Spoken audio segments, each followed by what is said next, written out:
تقسیم پر، اوروں کو ملے ہیں مال و زر، ہم کو ملی تعلیم پر۔ الحمد للہ رب العالمین، والصلاة والسلام علی سید المرسلین وعلی آلہ واصحابہ اجمعین ومن تبعہم بإحسان الی یوم الدین، اما بعد۔ قال اللہ تبارک و تعالی فی القرآن المجید والفرقان الحمید، فاعوذ باللہ من الشیطان الرجیم، بسم اللہ الرحمن الرحیم، وما خلقت الجن والانس الا لیعبدون، صدق اللہ العظیم۔ میرے زندگی کا مقصد تیرے دین کی سرفرازی، میں اسی لیے مسلمان، میں اسی لیے نمازی۔ محترم و مکرم عزیز سامعین کرام، السلام علیکم ورحمۃ اللہ وبرکاتہ۔ تیری طلب بھی تیرے کرم کا صدقہ ہے، تیری طلب بھی تیرے کرم کا صدقہ ہے۔ یہ قدم اٹھتے نہیں اٹھائے جاتے ہیں، یہ قدم اٹھتے نہیں اٹھائے جاتے ہیں۔ اللہ کا کروڑ ہاں ایسا ہے کہ اللہ نے ہمیں اپنے محبوب کی امت میں پیدا فرمایا۔ انسان یہ بڑی افضل مخلوق کا نام، یہ بڑی مرتبے والے مخلوق کا نام ہے انسان۔ ہم یہ سمجھتے ہیں کہ دو ہاتھ ہو، دو پاؤں ہو اور سر ہو تو وہ انسان ہے۔ انسان کسے کہتے ہیں؟ عبداللہ شاہ صاحب رحمۃ اللہ علیہ فرماتے ہیں کہ یہ دو پاؤں والا ہو، دو ہاتھ والا ہو، یہ انسان نہیں ہے۔ انسان وہ ہے جو شریعت کا پابند ہے۔ آپ فرماتے ہیں کہ اللہ نے انسان میں تمام مخلوق کے خوبیاں رکھی۔ اللہ آپ کو اللہ کے اگر تمام مخلوق کے خوبیوں کا مجمع دیکھنا ہے، انسان کو دیکھیں۔ اللہ نے فرشتوں کو عقل عطا فرمائی، اللہ نے انسان کو بھی عقل سلیم عطا فرمایا۔ اللہ نے اپنے تمام مخلوق میں نفس رکھی، اللہ نے انسان میں بھی نفس رکھی۔ تو بزرگان دین فرماتے ہیں اگر انسان عقل سلیم کا استعمال کر لے تو مسجد ملائکہ بن جائے، اور اگر اپنے نفس کا استعمال کر لے انسان تو جانور سے بدتر بن جائے۔ تو اللہ تعالیٰ نے انسان کو یہ بزرگی عطا فرمائی، یہ شان، یہ عظمت، یہ فضیلت عطا فرمائی۔ اور اللہ قرآن میں فرماتا ہے لَقَدْ خَلَقْنَا الْإِنسَانَ فِي أَحْسَنِ تَقْوِيمٍ، بے شک یقیناً ہم نے انسان کو اچھی صورت میں پیدا فرمایا، اور ایسی صورت میں پیدا اللہ نے انسان کو پیدا فرمایا جو آج انسان اپنی صورت کو دیکھ کر رقص کرتا ہے۔ تو اللہ تعالیٰ نے انسان کو تمام مخلوق کا مجمع بنا کر بھیجا۔ اللہ تعالیٰ، اے انسان تو بڑی ہستی ہے، اگر تو اپنے آپ کو پہچان لے تو مسجد ملائکہ بن جائے۔ اللہ نے یہ شان انسان کو عطا فرمائی۔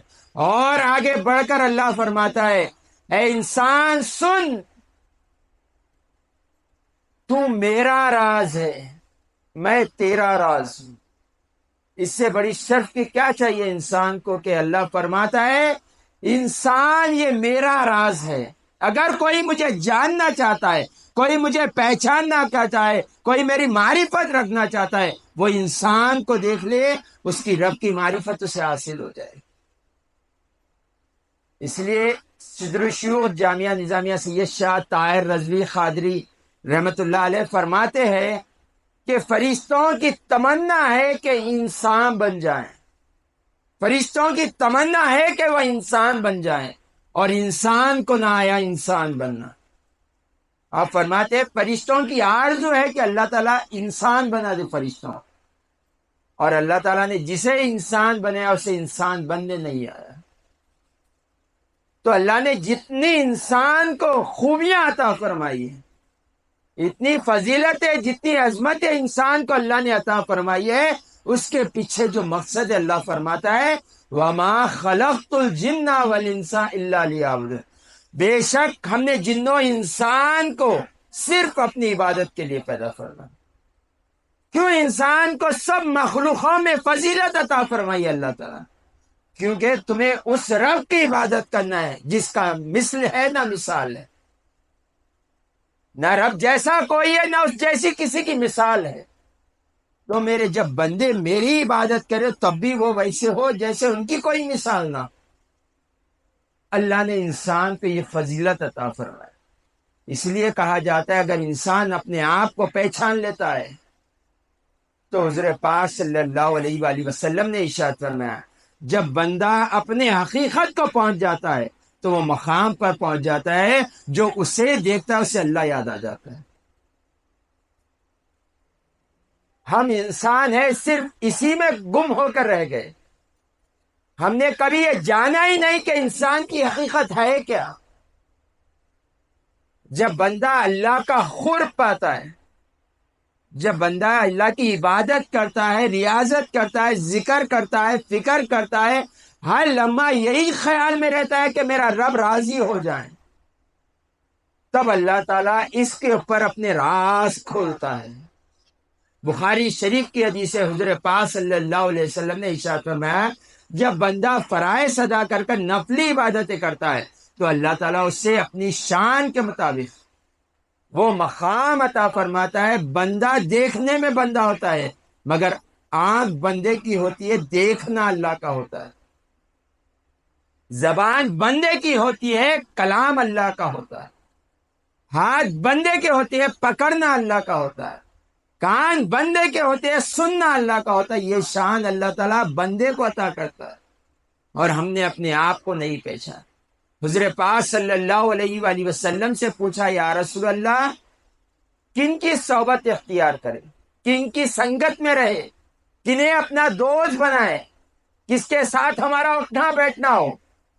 تو حضور پاک صلی اللہ علیہ وآلہ وسلم نے ارشاد فرمایا یہ تین خوبیاں جس کے ساتھ ہو اس کے ساتھ تم ہو جاؤ، اس کے ساتھ سنگت رکھو، اس سے دوستی کرو، اس کے ساتھ اٹھنا بیٹھنا ہو تمہارا کیا ہو؟ جب اسے دیکھو تو اللہ یاد آ جائے، اور جب اس کی گفتگو سنو تمہارے علم میں اضافہ ہو جائے، اور جب اس کا عمل دیکھو تو تمہیں قیامت کی یاد آ جائے۔ اگر یہ تین خوبیاں کسی میں ہے تم اس کے ساتھ اپنی دوستی رکھو۔ اور آج ہم کس کے ساتھ اپنی دوستی رکھتے؟ جس کے ساتھ ہمیں مطلب نکلنا رہے۔ یہ انسان ہو گیا ہے۔ انسان کو دیکھ کر خود انسان شرمندہ ہوگا کہ ہم کس لیے آئے تھے اور کر کیا رہے۔ اللہ نے ہر انسان کے ساتھ ایک فرشتے کو، ایک شیطان کو پیدا کیا۔ مرتے دم تک فرشتہ نیکی کی طرف بلاتا ہے اور ایک شیطان گناہوں کی طرف بلاتا ہے۔ ہر ایک کے ساتھ ایک شیطان، ایک فرشتہ پیدا ہوتا۔ آج کا مسلمان اس مقام پر آ کر ٹھہر گیا ہے کہ اسے نصیحت کوئی اثر نہیں کرتی، نیک کام کرنے کا جو فرشتہ حکم دیتا ہے کوئی نہیں، اور گناہ بھائی تم حکم دینے سے پہلے میں اس پر عمل کرتا ہوں، یہ حال ہمارا ہو گیا ہے۔ رمضان میں ہماری بے ادبی دیکھ لیجیے، اس سے ہمیں پتہ چل جائے گا۔ تو رمضان یہ اللہ کا فضل ہے، بندہ اپنے آپ کو پہچان، کیونکہ روزہ بندے کے ایمان کو مضبوط کر دیتا۔ سب سے زیادہ درجہ فضیلت جب ایمان پاتا ہے وہ روزے کی حالت میں پاتا ہے۔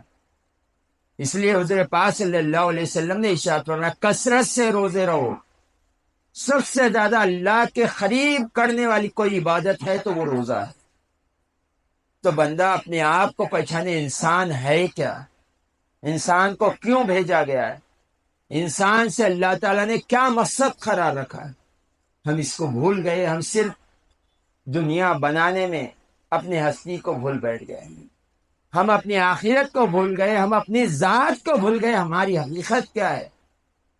اور دنیا میں لوگوں کے سامنے ہاتھ پھیلاتے ہوئے ہم نظر آتے، لوگوں سے گالی سنتے ہوئے ہم نظر آتے، جبکہ ہمارا تو مقام اللہ نے یہ دیا ہے بندے تو اگر عبادت کر، ریاضت کر، بندگی کر، تیرا یہ مقام بنا دوں گا، تجھے لوگ دیکھ کر مجھے یاد کریں۔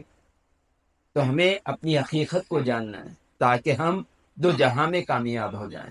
ہم دنیا میں بھیجے گئے اللہ کو راضی کرنے کے لیے، اس مقصد کو ہرگز نہ بھولے۔ رمضان یہی مقصد یاد دلانے آتا ہے۔